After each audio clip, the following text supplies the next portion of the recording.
Hey there everybody, Aaron here. Welcome to another episode of Gideon's Tactical. Today I'm really excited for the blade that we're going to test out and review for you. This is the new for 2015 Gerber StrongArm, and I got to tell you, I am pumped to show you what Gerber has finally produced. We in the blade community, myself in particular, love plain edge knives and aren't huge fans of tantos and serrated models. A lot of us, particularly those of us who go out and do camping and backpacking a lot of the time, and we've been complaining kind of and talking for a while with Gerber, hey, come on, make us some plain edge drop points. And finally, they have produced a Gerber with the option for either a serrated model, if you guys are into that, or a plain edge model like what I got here. And this is the Gerber StrongArm. And guys, I got to tell you, I'm really excited to show you what Gerber has produced and kind of done a crossover between a tactical knife and a bush knife and produced this blade. And I think you're going to be very excited to see how this thing performs and hear my thoughts on the Gerber StrongArm. So with that being said, let's start using and abusing and testing out this blade and see how it performs. All right, guys, I want to give you the specs here on this knife. What you're looking at is a 420 high carbon steel blade with a saber grind. You're getting a full tin construction all the way through, and you're looking at a length from the guard to the tip of 4.8 inches. You're looking at an overall length of 9.8 inches. And then the knife itself weighs in at 7.2 ounces, and then with the sheath, it's 10.9 ounces. So nice lightweight there, 3/16 of an inch thick. Very nice. You can get it plain edge, serrated. Either way, plain edge or serrated. I went obviously with the plain edge because it's much easier to maintain and gives you a lot more capabilities in my opinion. I've never been a big fan of serrations, and I'm so glad that Gerber has offered that. Again, thank you Gerber. Do more like this, please. And then you have a glass reinforced nylon handle with a rubber overlay, an overmold, and then you got a glass breaker on the back with a lanyard hole. So guys, those are just a few of the basic specs, and they also have their lifetime warranty, and I have used it in the past, having broken an LMF, and they sent me a brand new one within about 2 weeks, no problem. So very pleased with how Gerber's lifetime warranty is fantastic, and I've used it before, and they're really quick to get a product back to you if one were ever to break or damage. All right, guys, I want to talk you through this ergonomic rating here and the handle on this StrongArm, and I got to tell you right out of the gate that this is a phenomenal ergonomic handle. I love it. I'm giving it a 5 out of 5 immediately. This thing is a fantastic setup. What you have is a really nice natural handle construction. I wear large size gloves. That's what I got wearing right now. You can see there I got about 1.5 inches left to spare on the back end. I really like that a lot. This is definitely, some people have been asking me, this is definitely a longer handle from here to here than the Prodigy. The Prodigy I found from Gerber has a kind of a short handle and barely fit inside my hand. This is going to have about the same length from the back pommel here to the front guard of about the LMF2. You're going to get about that distance, which is great. So it's a bigger handle, longer handle than what you got on the Prodigy. And what I love about this blade, first off, we'll talk kind of tactically, is that it has, the handle is full tin construction all the way through with a glass breaker out the back. That's great with a lanyard hole. Awesome. And then they have covered it with a glass reinforced nylon, and that's what you're going to see here and right down here near the pommel. And then they've covered the textured part that looks, kind of like tire tread a little bit, is more of a kind of a Kraton rubbery material. So that's going to give you really good grip, even with, I'll take my gloves off here, even with your bare hands. So it's going to feel very warm to the touch. You got this little guard right here. So if you are doing this and, using this knife as a tactical stabbing, knife, the guard is going to keep your hand really nice and secure with that nice rubberized jimping right there, and then the flare out on both sides. Your hand's not going to be running up that, even in a reverse grip. When you're doing, your stabbing tasks, you are locked into place. So that's very good. But what I love also is that this guard isn't huge. Like the LMF has a pretty, high guard. So you kind of got to, really stretch to get your thumb over onto the spine. You don't have to do that. There's barely any guard here when it comes to that. So I can do a nice, push cut, and it feels very natural and actually cups my thumb right there. This guard very naturally. It doesn't create a hot spot, and it's very comfortable. So I like that aspect of this knife a lot. And then just very grippy. Feels very warm to the touch. So in really wet, moist environments, hot, sweaty hands, this is going to really grip to you very well. And you can see there it's got a nice little palm swell. very not overly pudgy fat. You know, it's nice and slim and feels very, very comfortable in my hand. I can do lots of bushcraft style tasks, and that's what I really like about this too. Unlike, say, like a Saga Seal Pup, which has, you know, finger grooves, it's not very comfortable to try and do different, you know, grips and, you know, chest lever grips and reverse grips. It just doesn't feel very natural. This, because I can hold it in any different direction, and it feels like a really good bushcraft knife. Kind of reminds me of my Mora heavy duty companion, honestly, in the profile. So it's going to feel very comfortable in your hand when you're doing all sorts of different style grips, and again into that tactical format as well, guys. So a phenomenally set up handle. I love it. Feels amazing. Very, very warm to the touch and very comfortable for not only tactical use, but also all sorts of bush and bushcraft style tasks. Okay, guys, I want to continue talking about this blade and showing you some more performance and really talking about this 420 high carbon steel. So the first thing is the capabilities. We did harder tasks after having done the finer stuff. We did batoning, hard batoning through lots of wood. The 3/16" spine with the saber grind and the full tank construction is going to perform great. You're going to get a lot of performance and be able to baton basically through anything that, you know, the knife can reasonably span between 2 and 3 inch pieces of wood. We'll easily be able to baton through that, and the edge held up great for that, because I know a lot of people are really nervous about this 420 high carbon. They've asked me, you know, like, oh, I don't know about that 420, but I gotta tell you guys, I purposely wailed on this thing, just like I have with other 420 high carbon steels, not only from Gerber, I've done it with the LMF2 and the Prodigy, but also with Buck's 420 high carbon, and on their Reaper and on their Sentry, and it performs well for the price point. It performs very similar, from what I have found, to around AUS 8 from Sauger Cold Steel. That's the performance that I see. So it's going to be able to do some light limb clearing as well, this blade. It doesn't weigh a lot, but, you know, you could do some thin, you know, branches if you needed to hack those off, and it's going to do great. Then I again went back to really hard side splitting and cracking on the pieces of wood, going into knots on purpose, again, try and dull, damage, chip, roll the blade, and it has not done that. This is the same edge, not having been touched up after all of the testing that you have seen, and was able to fly through seatbelt and paracord after all of the abuse. Did that last portion last to make sure that the paracord and nylon rope and seatbelt did seatbelt cutting, and really performed well after all of the abuse that I put the knife through. And the 420 is holding up great. Now, the 420 high carbon steel, like I was saying a little earlier, is similar in my opinion. If I could kind of describe to people what SOG would produce with their AUS 8 or Cold Steel would produce with their AUS 8 on their fixed blades. So you're going to get some good stainless steel resistance, you know, in the sense of rust. It's going to be, you know, rust resistant, which is great. You got that 90-degree spine, so it's going to throw sparks like crazy, which is always a big plus as well. Really like that, and was very happy with the 90-degree spine that they put on there. Even with the coating, it can do that. But when it comes to the edge retention, yeah, I mean, it's gonna do well. No, it's not gonna hold up to the edge retention, say maybe of like SE, you know, 6, or maybe you know, a Becker 16. I'm gonna run that in here in just a second with its 1095, but it's gonna be very close. And the toughness and durability is definitely there too. You're not really going to worry about it, you know, snapping and breaking. I have never had an issue with multiple 420s from both Buck and Gerber never having broken the steel, which is great. The downside to it is that it's not the easiest to reprofile. It's very easy to maintain the edge with just a simple ceramic rod. You can just touch it up when it does start to dull on you. After a considerable amount of time, it's going to take quite a while for it to dull on you. But when it does dull, you can just use a ceramic rod. It'll get it shaving sharp again.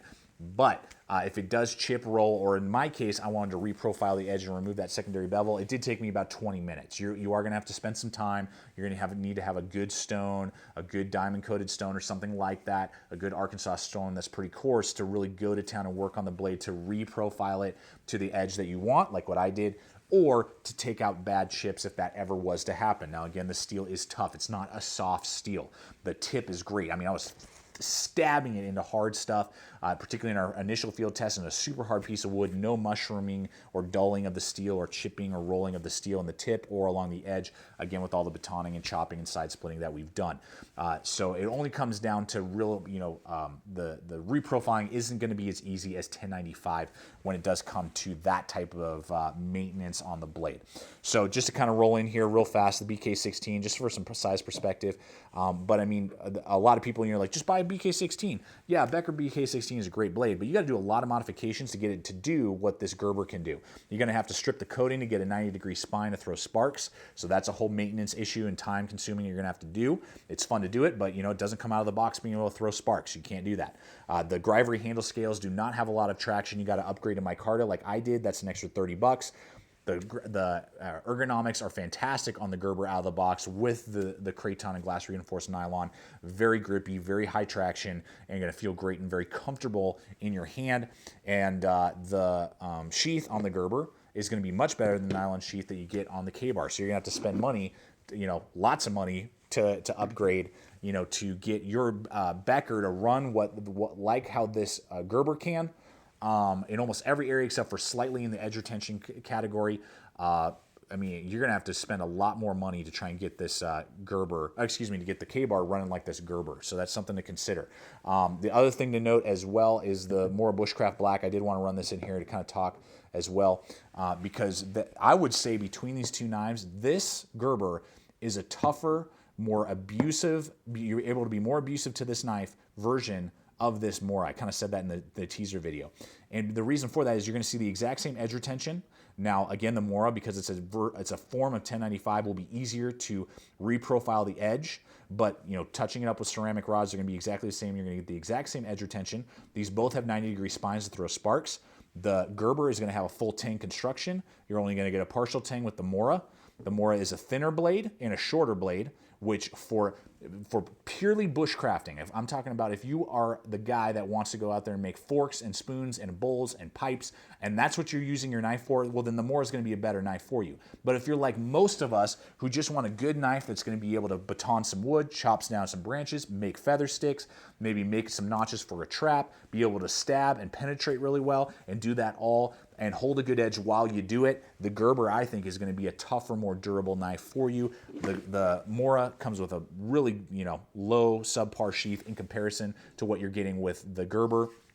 And finally, guys, it's the price point. The Mora goes anywhere between $45 and $50 is what I usually see, and I'm seeing anywhere between $50 and $55 on the Gerber. So if someone was sitting there, unless again they are a pure, strict bushcrafter, and they're like, I am a bushcrafter, and that is all I do with my knives, well, then the Mora is going to be better. But if you're just an average Joe who wants a good, solid knife to do a lot of tasks, I would recommend the Gerber over this Mora, guys. And that's a pretty tall order and pretty tall statement, because I love my Moras and I love this Bushcraft Black. But even the handle has a more natural handle on the Gerber, and you don't have these hooks and curvatures. So this is actually a more ergonomic bushcraft handle than what you would be getting with the Mora. There's something else to consider, guys. So just kind of throwing that all out there for you. I really hope that this portion of it has not only convinced you that the 420, I believe from my experience on multiple knives, is going to hold up well and be a great steal for the price point. Yes, there are better super steels out there. There's better, 1095s, but you're going to pay for it. And those knives usually don't come with all the extra features that you're going to get with the Gerber, so it's a trade-off. You got to decide if the trade-off's worth it, obviously, but very good performance. Very happy with the performance for the price point on the Gerber StrongArm. All right, guys, I want to give you the sheath rating and talk you through the sheath here on this StrongArm. And I got to tell you right out of the gate, 5 out of 5.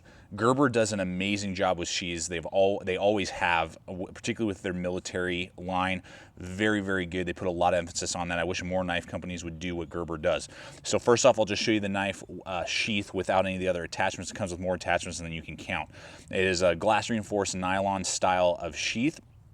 Tons of paracord lashing points all throughout.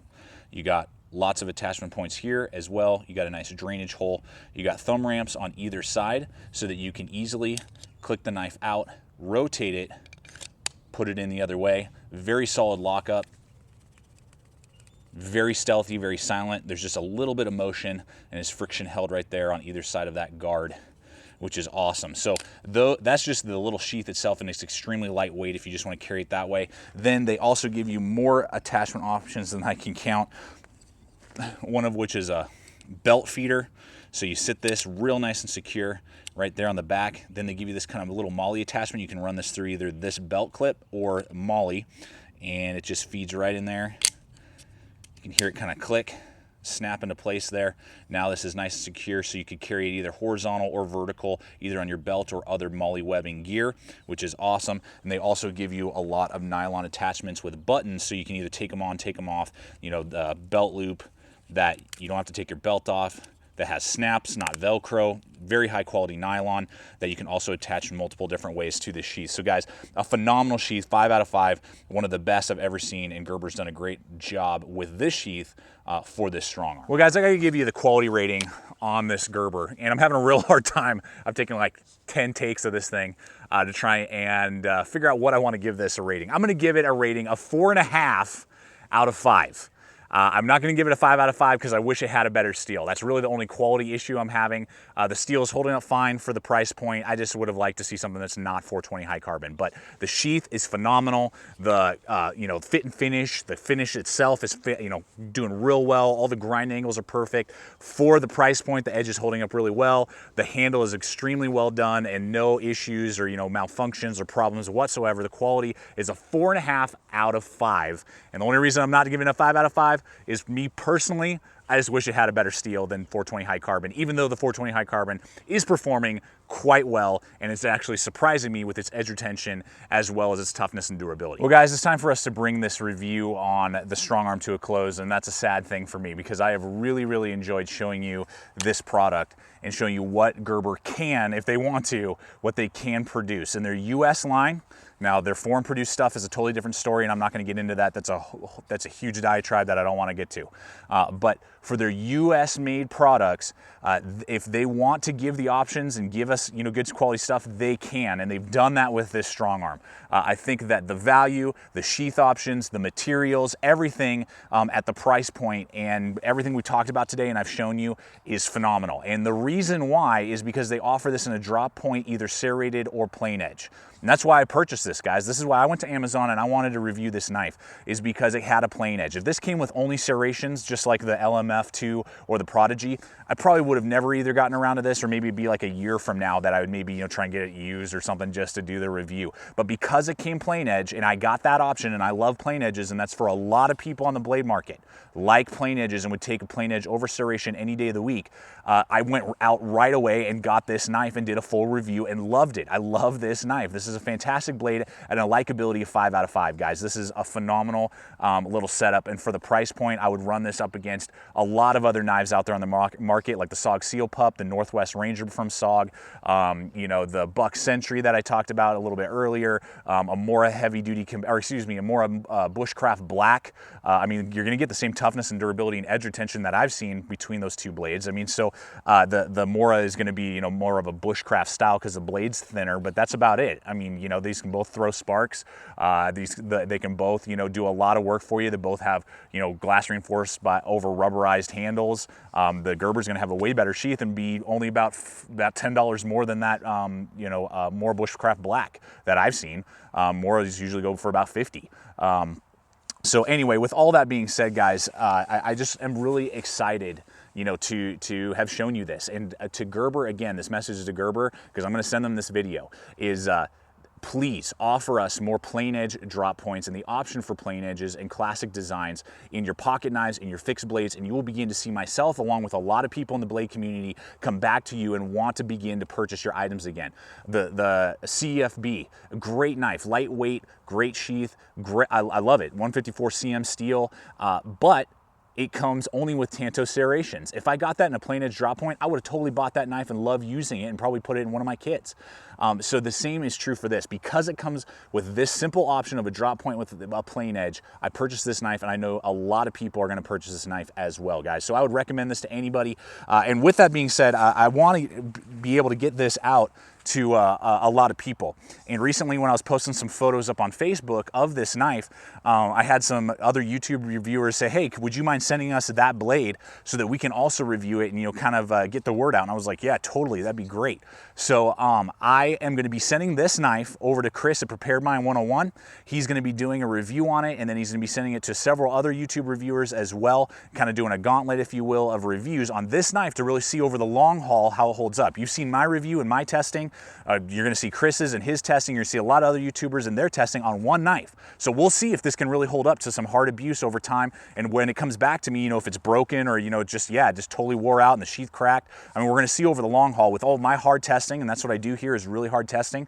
I've been very impressed and very pleased with this knife. So anyway, I will have links in the description below, not only to Amazon where you can purchase this, but also as soon as those other reviews come out, there will be links in my description so you can watch those videos as well and kind of follow the life, if you will, of this Gerber, not only over at Chris with Prepare Mind 101, but also with the other YouTube reviewers that he'll send it to after that. So this is going to definitely get its, a lifetime of hard use and hard work on this particular strong arm, and we'll see what happens. But guys, I would recommend it to anybody with my initial testing. I'm very impressed. I'm going to buy another one of these. While it's out getting tested on, I'm going to buy another one because I love it so much and want to keep another one in the collection. So anyway, guys, thank you so much for checking out the channel. Please check us out on all the relevant social media, Facebook, Twitter. Please subscribe, like, comment, share this video. And as always, remember, stay equipped, stay prepared, and we'll see you out there.